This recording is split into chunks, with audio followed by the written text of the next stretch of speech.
Very cheerful good morning 12th class.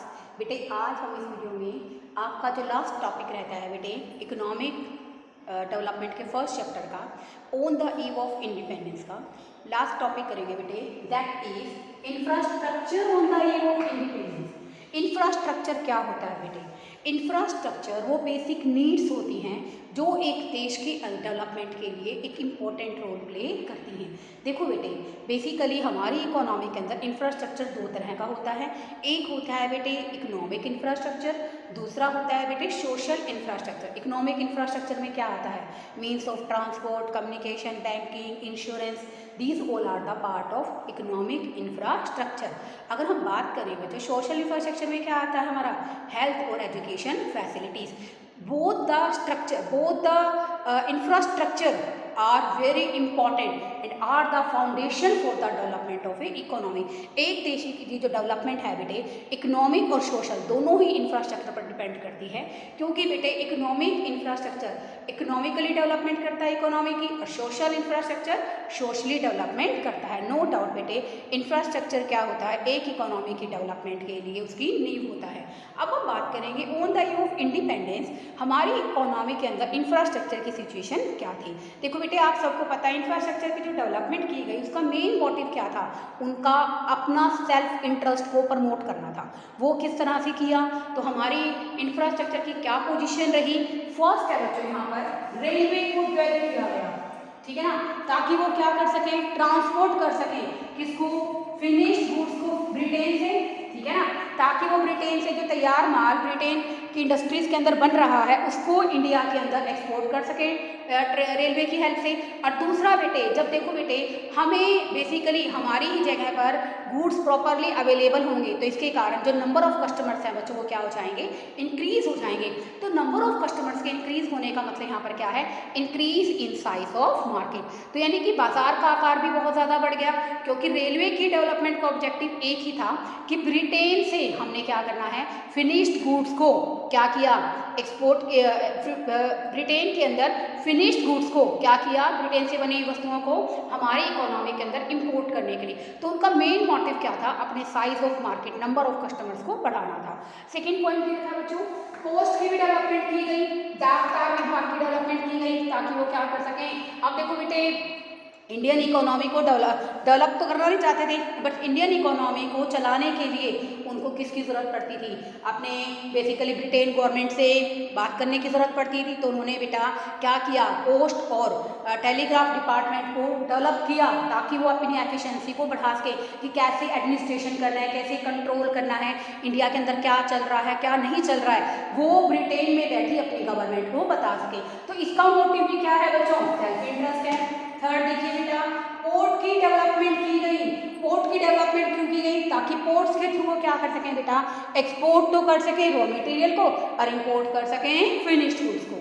अरे बेटा last में रोड को भी डेवलप किया गया ताकि क्या कर सके? वो ट्रांसपोर्ट कर सके रॉ मटेरियल। देश के जो विभिन्न हिस्से हैं बेटे, जो छोटे छोटे पार्ट्स हैं वहाँ से वो क्या कर सकें? रॉ मटेरियल को कलेक्ट कर सकें, इसलिए रोड की डेवलपमेंट की गई।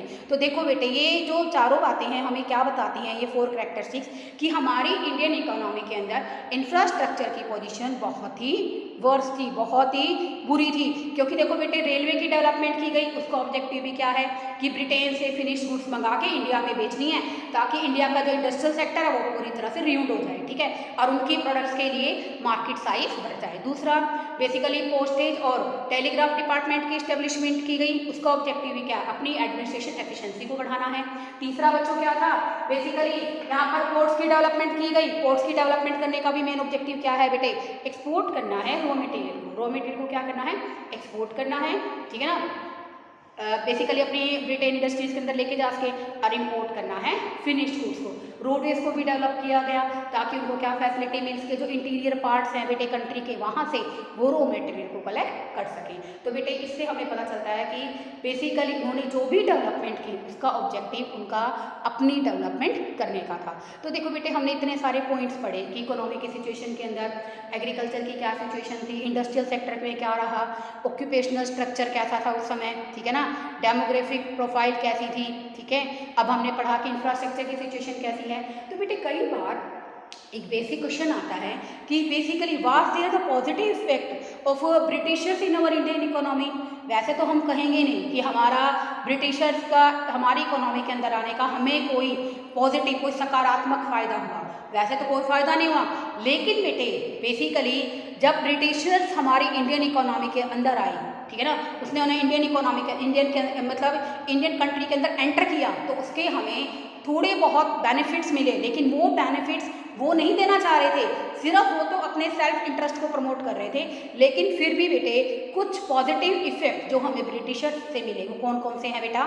फर्स्ट है बेटे हमारा commercial outlook of the farmers. देखो बेटे जो हमारे फार्मर्स थे ना बेटे वो बेसिकली क्या कर रहे थे कि जो प्रोडक्शन करते थे वो सेल्फ कंजम्पशन के लिए करते थे, अपने परिवार का पेट भरने के लिए, अपना गुजारा करने के लिए करते थे।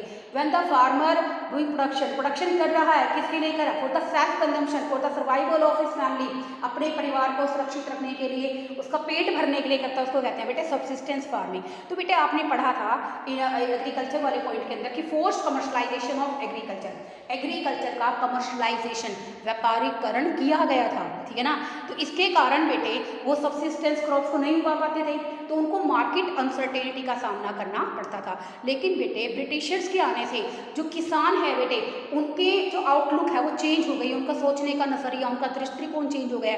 अब वो ऐसी फसलों का उत्पादन करते हैं they can get best deal, जो उनको सही कीमत प्रोवाइड कराए। तो नो डाउट बेटे अब ब्रिटिशर्स गवर्नमेंट का एक पॉजिटिव इफेक्ट ये हुआ कि हमारे किसानों की जो सोच है, जो दृष्टिकोण है, उसमें परिवर्तन आ गया। अब वो फैमिली के साथ साथ कमर्शियल फसलों का भी उत्पादन करने लगे हैं, which provide them food security as well as better deal. Okay, second है बच्चों कंट्रोल ऑफ फैमिली।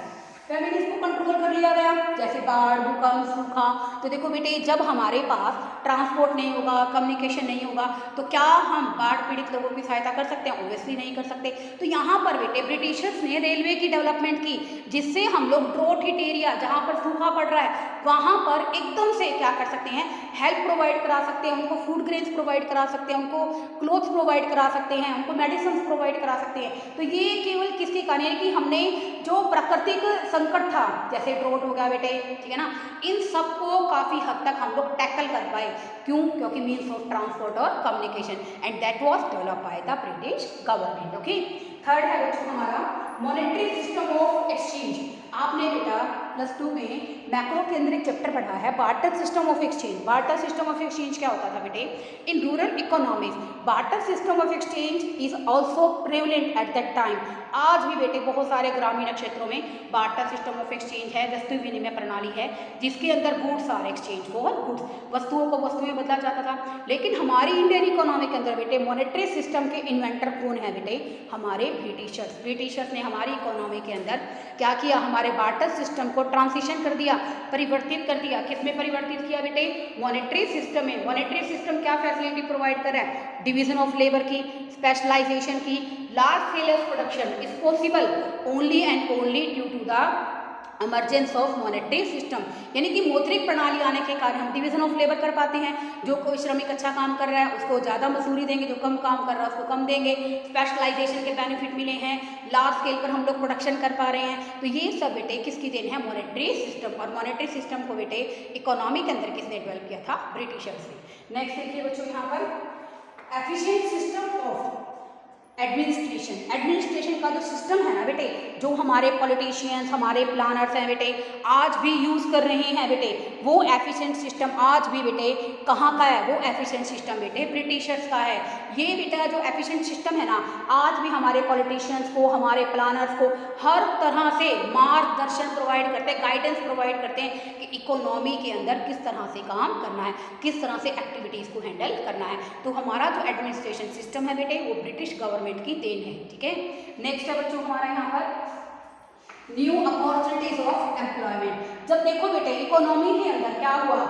पोर्ट्स की डेवलपमेंट हुई, पोस्ट और टेलीग्राफ की डेवलपमेंट हुई, रेलवे की डेवलपमेंट हुई। तो यहाँ पर बेटे काम करने के लिए क्या चाहिए? उनको लोग चाहिए। अब वो लोग कहाँ से मिलेंगे? Indian economy. ऐसा तो पॉसिबल नहीं कि सभी के सभी ब्रिटिश गवर्नमेंट के, ब्रिटिश गवर्नमेंट सारे के सारे ब्रिटेन से लोग बुलाएगी, उनको काम पर लगाएगी? ऑब्वियसली नॉट, ठीक है ना। तो बेटे यहाँ पर इकोनॉमी के अंदर क्या हुआ कि जब पोस्टेज डेवलपमेंट की, पोर्ट्स की, रेलवे की डेवलपमेंट हुई, तो इसके कारण बेटे इंडियन इकोनॉमी के अंदर अनएम्प्लॉयमेंट, लोगों को एम्प्लॉयमेंट अपॉर्चुनिटीज़ प्रोवाइड हो गई।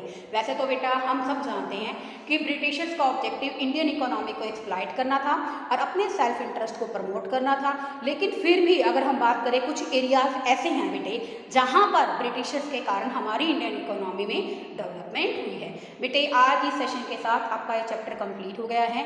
अच्छे तरीके से पढ़िए, कोई डाउट रह जाता है, कोई प्रॉब्लम रह जाती है, then you can ask me. Okay, thank you students.